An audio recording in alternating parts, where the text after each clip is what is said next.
Welcome to Democracy Now!, democracynow.org, the War and Peace Report. I'm Amy Goodman. In Virginia, the health department has confirmed its first Zika virus infection in an adult, sparking concern the mosquito-borne infection could soon sweep the United States, as it has dozens of other countries. The Zika virus itself is usually not life-threatening, but it appears to be linked to a condition called microcephaly, a rare and dangerous birth defect that causes babies to be born with abnormally small heads. The Centers for Disease Control says microcephaly also causes a host of other health problems, including seizures, developmental delays, hearing loss, and vision problems. A recent study estimates the Zika virus could reach regions where 60% of the U.S. population lives. At least 22 countries and territories in the Americas have recorded confirmed cases of the Zika virus. World Health Organization Director General Margaret Chan says the virus is, quote, spreading explosively. One of the hardest hit countries is Brazil, where more than 4,000 babies have been born with microcephaly since October. Brazil has mobilized the military and health workers to combat the virus. Another hard-hit country, El Salvador, has taken the extreme step of recommending women not get pregnant before 2018. Scientists have linked rising temperatures from global warming to the increased incidence of mosquito-borne infections such as Zika. Australia's Climate and Health Alliance Executive Director Fiona Armstrong said, quote, Zika is the latest example of the many mosquito-borne viruses which pose an increasing threat to humans due to warmer and wetter conditions associated with climate change. In Oregon, Eamon Bundy has called for the remaining armed militia members occupying a federal wildlife reserve to, quote, please go home.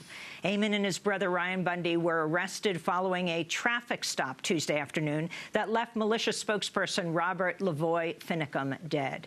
In federal court Wednesday, Eamon Bundy's lawyer read Bundy's statement urging the protesters to end the armed occupation. This comes as law enforcement officers set up checkpoints in and out of the wildlife refuge. Officers arrested 3 more militia members at one of the checkpoints. In total, 11 militia members have been arrested, including the Bundy brothers. They all face federal felony charges of conspiracy to impede officers of the United States from discharging their duties through the use of force, intimidation, and threats.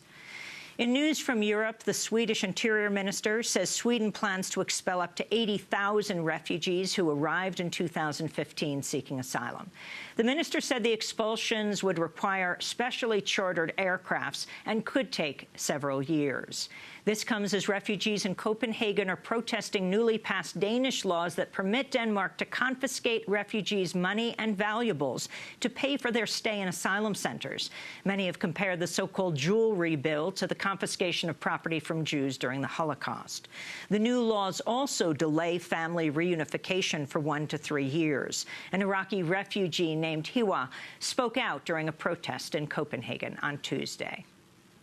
I think it's a wrong law, and we don't accept this. We condemn it, and we protested today, and we are going to keep going protest against this new law because this doesn't work, and we want the Danish Parliament to think again about this new law because this is dehumanizing us.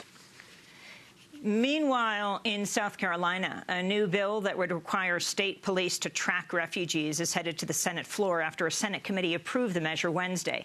If passed, the bill could mean refugees' home addresses would be placed on an internet registry similar to the ones used for registered sex offenders. Democratic State Senator Kevin Johnson, who's African-American, compared the bill to the treatment his ancestors received under Jim Crow, saying, quote, they were told the same thing. We don't want you in our state. We don't want you in our neighborhood. We don't want you in our schools. In Afghanistan, 3 prisoners who were formerly held at the secretive U.S. Bagram military prison and are now being held in Afghan custody have launched a hunger strike to protest their continued imprisonment. 2 of the 3 prisoners, brothers Saeed Jamaluddin and Abdul Fattah, were captured by U.S. forces during a military raid in 2008 and were sent to the Bagram prison. In 2010, the military found the brothers posed no risk to the U.S. The brothers were transferred to Afghan custody in December 2014 as the U.S. moved to close its military prisons in Afghanistan. 2 months later, an Afghan court ruled they were entitled to release, but they remain in custody to this day. An Afghan court has also ruled the third hunger-striking prisoner, Musa Akhmadjanov, is not guilty of any crime under Afghan law and is also entitled to release, yet he, too, remains imprisoned. In news from the campaign trail, Republican presidential candidate Donald Trump has announced he'll be holding a separate event at Drake University in Iowa tonight at the same time as the Fox News-hosted GOP debate.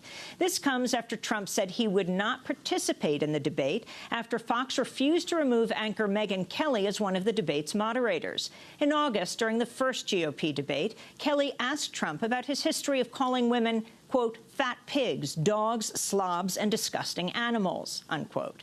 After that debate, Trump criticized Kelly, saying, quote, she starts asking me all sorts of ridiculous questions, and, you know, you could see there was blood coming out of her eyes, blood coming out of her wherever, he said. Instead of participating in tonight's debate, Trump says he's holding a special event to benefit veteran organizations, although it's unclear how the will in fact raise money for these groups. Senator Ted Cruz, meanwhile, has booked another venue in Sioux City, Iowa, for his proposed mano-a-mano debate between him and Trump on Saturday.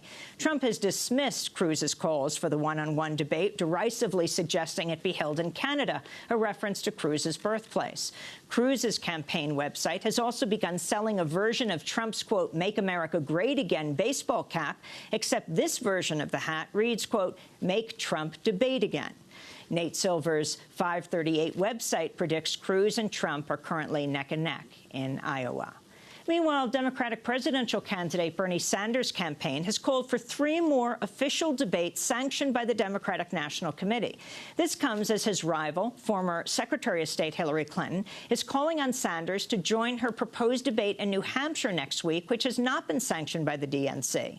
Sanders has said he does not want to participate in Clinton's debate for fear of being barred from future official DNC events. On Wednesday, Sanders' campaign manager, Jeff Weaver, said in a statement, quote, From the beginning of this campaign, Senator Sanders has called for more debates. Secretary Clinton has not. Now she's asking to change the rules to schedule a debate next week that's not sanctioned by the DNC. Why is that? The answer is obvious. The dynamics of the race have changed, and Senator Sanders has significant momentum, his campaign manager said. MSNBC anchor Rachel Maddow hosted a live town hall in Flint, Michigan Wednesday to examine the ongoing crisis over lead poisoning in the drinking water. The contamination crisis began after Flint's unelected emergency manager appointed by Michigan Governor Rick Snyder switched the source of Flint's drinking water to the corrosive Flint River in a bid to save money. At the town hall, National Action Network Michigan president Reverend Charles Williams spoke out against Michigan's emergency management laws and called attention to the fact that Governor Snyder has used state-imposed emergency management also almost exclusively against majority black cities. Took over every black city in Michigan. Took over every black city in Michigan. Flint, Detroit, Ecorse, Detroit Public Schools, Benton Harbor, and has failed at every city he has taken over. Yes. I'm putting in an emergency management to keep Detroit from going bankrupt. What happened? Detroit goes bankrupt.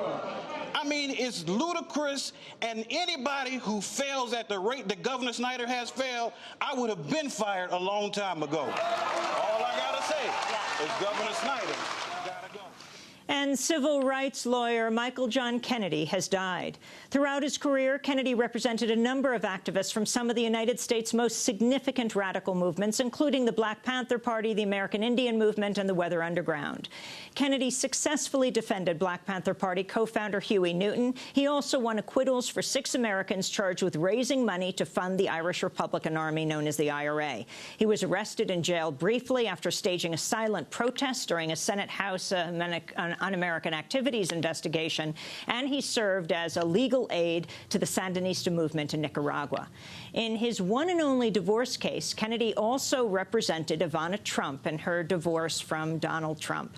Kennedy was the general counsel for High Times magazine for 42 years, during which he provided a legal shield for the magazine's effort to expose the U.S. government's war on drugs. He died Monday at the age of 78 after a battle with cancer.